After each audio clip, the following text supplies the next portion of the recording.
Welcome back, wannabes and creators, to your regularly scheduled Kickstarter special mini-season episode. I hope you enjoyed the last one that was sort of out of sequence and not about what we were specifically doing this past week. So let's talk about where we stand. The last episode withstanding, we currently have over $2,000 pledged to the campaign, which is fantastic. And here's why I think it's fantastic.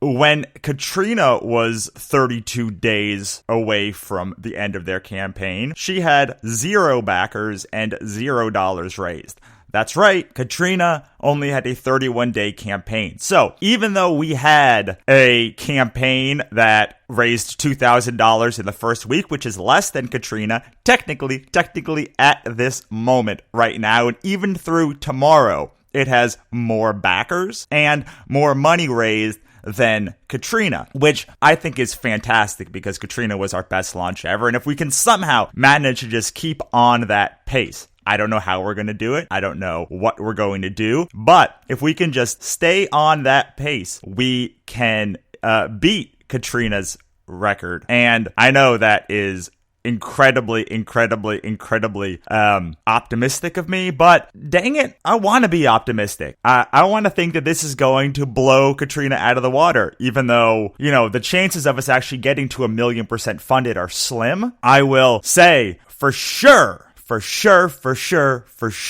that if we do it, I'm going to employ this for every Kickstarter campaign because just the weight that's been lifted off of my shoulders by not having to worry about hitting an $8,000 or $10,000 goal, doing a $1 goal and doing these silly random videos is so much less, and it's been so much more fun that I plan on doing it every Kickstarter if we can make this one work. Of course, that also assumes that we aren't trying to fund costs, that we're doing a pre-order campaign, because, there are a lot of ways that you don't use a $1 Kickstarter, but this one, as far as just stress level alone, has been a lot less. So, what's been going on since we talked last time? Well, we started sending out personalized emails to all of the people on our email list and our Facebook groups and our Facebook campaigns. Second, our group was lifted, so we were banned from posting into groups for 2 weeks, and that was finally lifted. So we're going to start posting into groups finally. And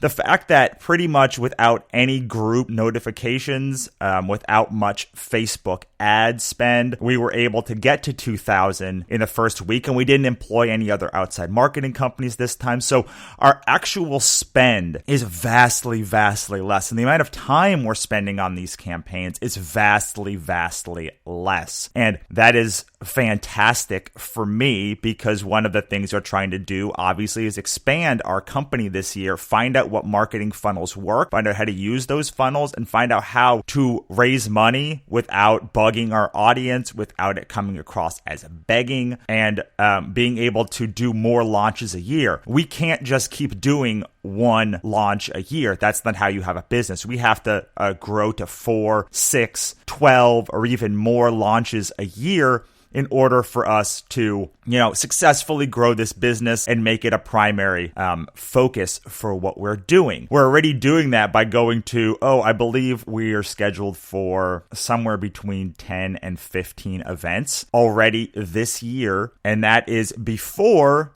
May. So we're going to be doing a lot of stuff before May. We've already had a couple of events. We are going to many more. So in that respect, we're going to all the events we need to go to. We just need to start ramping up our online, ramping up our presence, and being able to deliver books more than one time a year. That being said, we have an awesome mascot now. Wannabe Press just had Nicholas Torres, the writer and artist on Faithless, do our new mascot, and it's fantastic. It's a little bee, because wanna be, and he is our little mascot bee. He is our buzz-worthy bee. We're going to do a whole bunch of stuff with him.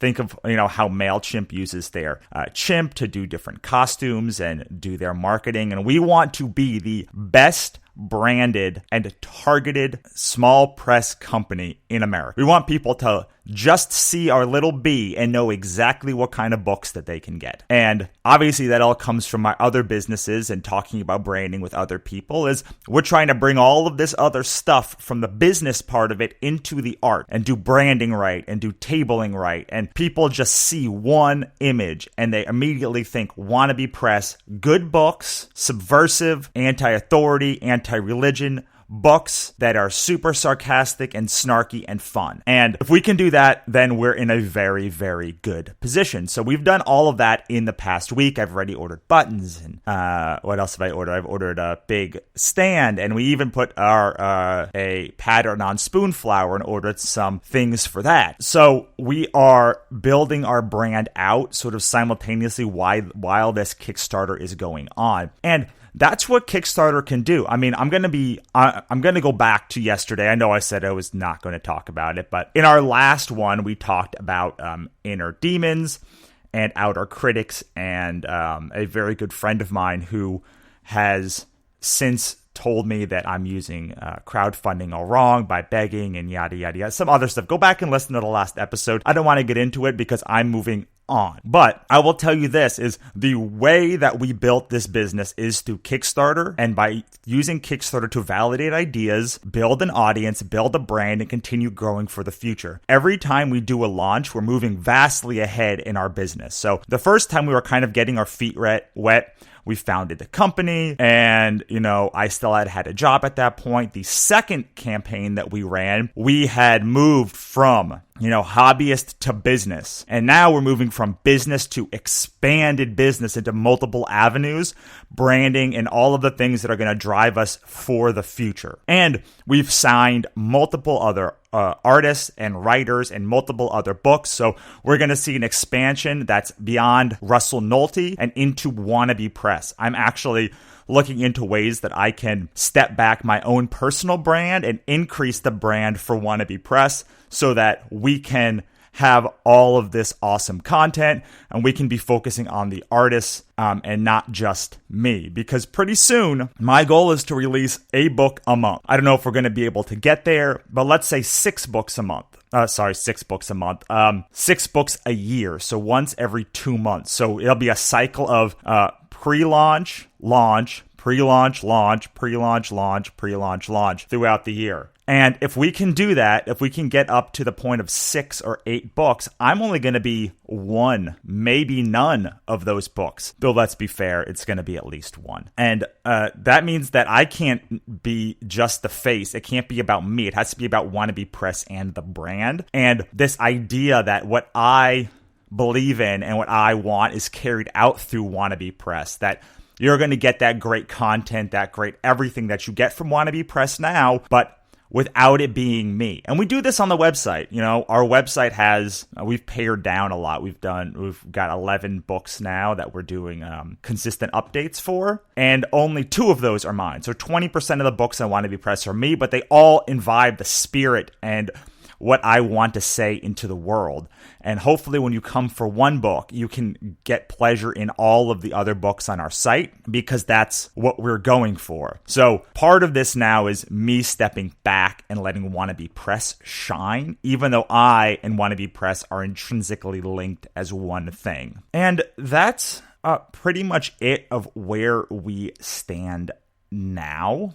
Like I said, I'm very excited that we are ahead of Katrina's schedule. Even though, again, I don't think that we're going to maintain that pace. I'm definitely very excited that we've had a much less ad spend than we had previously in our other campaigns. And I'm excited that people seem to be finding it. We're over 80 backers already. I mean, that's great. Most of these campaigns don't have 80 backers total for the entire campaign in the publishing world. So the fact that we have 80 already in the first 10 days is pretty exciting to me. With that, I will go and come back again next week and tell you what's going on there and how things are changing. Have a great day, wannabes and creators. I'll see you next time.